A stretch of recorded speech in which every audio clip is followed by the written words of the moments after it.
do we have the ability yet to identify, other than whatever was in the wiretaps, any other co-conspirator statements that y'all on the defense maintain are late identified?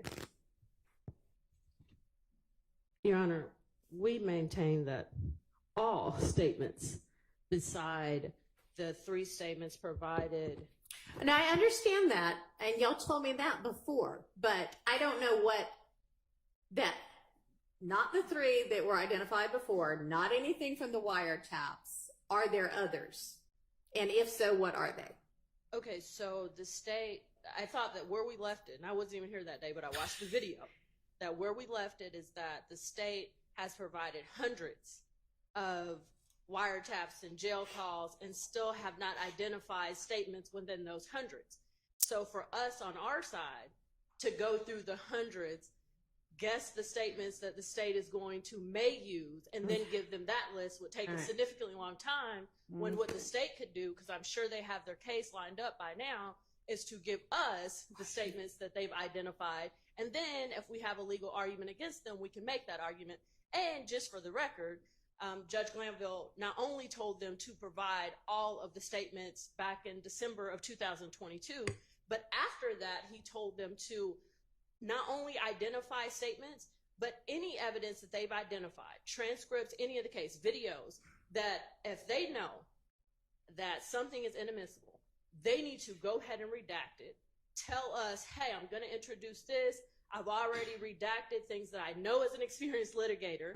It's probably not admissible. And then if we have any further redactions, to let them know. So that is the way this was supposed to move timely, not be a trial by ambush, not have the jury sitting outside waiting on us to get through the issues. These are the orders from Glanville.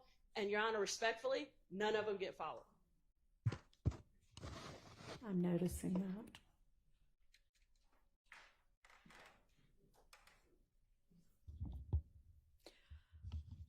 How about, I had asked about the January 10th, the blurb at the beginning that was, of the day? and you, Ms. Love, weren't here at the time, and we wondered if maybe you knew the origin of that. I heard, and I do know the origin of that. So if I'm not mistaken, the court was inquiring, and there was a motion of sorts regarding the date at the top of the picture of Mr. Stillwell looking out of Mr. Williams' condo, contemplating. So that photograph, Ms. Hilton was correct in that Mr. Zachary told the police that he took the photograph a few days earlier or in the latter part of 2014. However, the date on the photograph comes from as it was placed on the social media page, the same way that the date of a posting appears on any Instagram or Twitter or whatever. The date of the posting is under the picture that is posted. So I didn't, unless I misinterpreted what the question was, the answer is that it was screen grabbed from Mr. Stillwell's account, and the date of the posting as shown on his social media page was January 10th, 2015. Okay, well, it didn't, if it's a screen grab, is this the screen grab? I'd have to see the one. Well, it's what's filed in the motion in limine regarding admissibility of social media posts and alleged date of posting that was filed 8/15. If Your Honor would allow, Sure. take a look at it. Ms. Persfield, can you hand that to her, please? See that little... Oh, so... Hand it back to me. What that is, Your Honor, is that when a person is looking on the social media page and they want to know the date of a posting and they hover, it'll pop up or pop out in that manner. Are you gonna have somebody that is gonna be able to testify to that? We sure are. Because it was done on more than one. Somebody hovered, that date appeared, and then y'all took the screenshot or whatever, screen grab. Two things.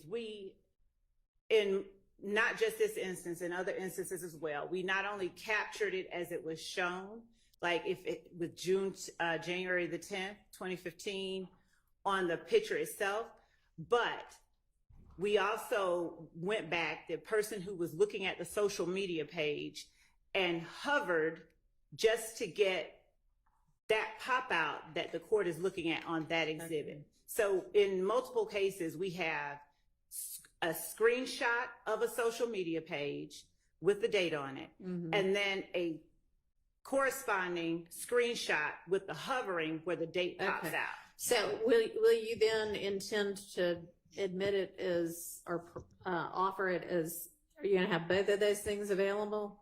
Both, yes. I mean, yes, in terms of what we intended to proffer. It would be the screenshot as you look at it, or the screen grab as you look at it. Yes. That has it the way we normally see it, and then also the hover, and then also somebody that is going to be able to say, when we see these dates, we have a reasonable degree of confidence that they actually mean what they say. Yes. And why?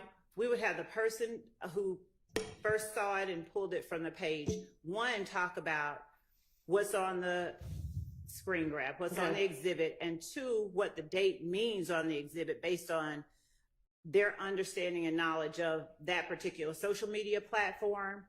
And three, we would ask, because I wouldn't see a need to admit both the original posting and the posting where it's popped out.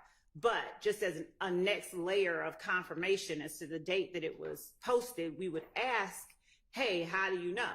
And then that person would say, well, you can also hover over the picture or the posting and the date pops out.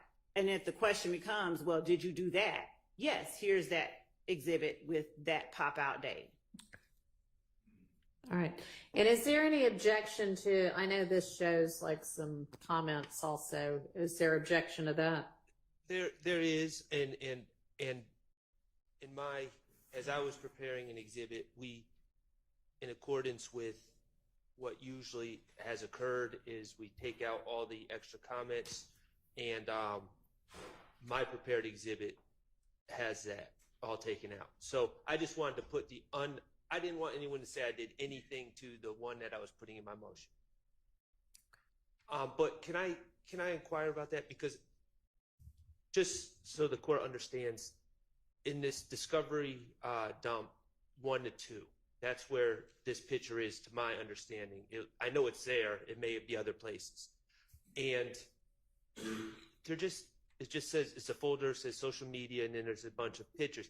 I don't know at this point, unless I missed it, I don't know who hovered over what picture, who collected this, or anything like that. So I'm just trying to understand who's going to authenticate how this was collected and what date it was and how they hovered over the picture. Have we gotten to the production of that information yet? Your Honor, we have that in, we've turned over, actually they turned over attorney work product. So that information is contained within a report that was authored by, I believe, Mr. Sprinkle in our office. So and that actual picture is addressed directly. Okay. So in as much as we turn that report over. All right. Sounds like it's Mr. Sprinkle. He's one of the people who addresses that report, that social media posting, and what is contained and what it shows. The person who collected this photo and hovered, or is he just making reports saying, I've got a pile of papers that are in a file and one of them happens to be a picture of Mr. Stillwell? The way that we got the photo or knowledge that we should be looking there is from one of the investigators, the gang investigator, Gaither, who was working on the case, looking through social media files. Mr. Sprinkle, as I understand his report and as I understand my conversations with him, and I will make certain that what I'm saying is absolutely correct, Mr. Sprinkle addresses in his report this social media posting, and then he talks about the date that it was posted. My memory is that he talks about the popping out, but I have to look at that. But I know that it is definitely Mike Sprinkle and Investigator Gaither that, and as with the rest of them, he addresses quite a number of social media postings, both he and other investigators that have worked on the case. All right. All right. So at least we've got that answered. Or not. It's been answered respectfully, Your Honor, but I guess this is just my way of saying this evidence did show up in their list of exhibits that they plan to introduce in the near future, and I am flagging my objection for the reasons I stated, and I guess we'll see how things transpire. Sounds like a maybe authentication objection, maybe. Absolutely. Okay.